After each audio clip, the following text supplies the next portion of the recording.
The United Nations High Commissioner for Human Rights calling for an international investigation into potential breaches of humanitarian law in the Israel-Hamas conflict. Speaking after a recent trip to the Middle East, Volker Turk called for an end to collective punishment in Gaza and for Israeli hostages to be released. Cadier reports from Brussels. Rigorous investigation and full accountability are needed in relation to the violence in Israel and Gaza. That was the message from the UN High Commissioner for Human Rights, Volker Turk. He said extremely serious allegations of multiple and profound breaches of international humanitarian law, whoever commits them, demand rigorous investigation and full accountability. The Commissioner has just returned from a trip to the Middle East, but not from the affected areas. The Israeli government refused to allow Mr. Turk to enter Israel or the occupied Palestinian territories, despite his requests.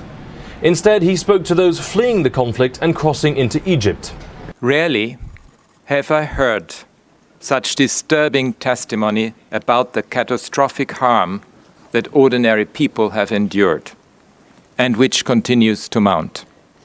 And never, in my career, working in many crisis situations around the world, have I met such an outpouring of fear, anger, and despair.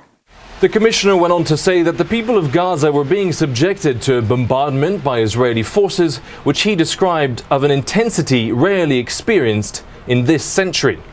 He concluded that local authorities were either unwilling or unable to investigate allegations of war crimes happening in this conflict, and that an international investigation was needed instead.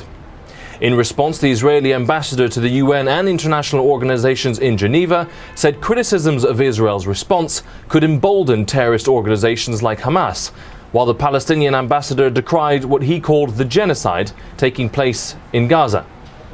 In calling for an international investigation, Volker Turk joins a chorus of leaders demanding accountability in this conflict. Whether or not either side will listen remains unclear. Cadier, SABC News, Brussels.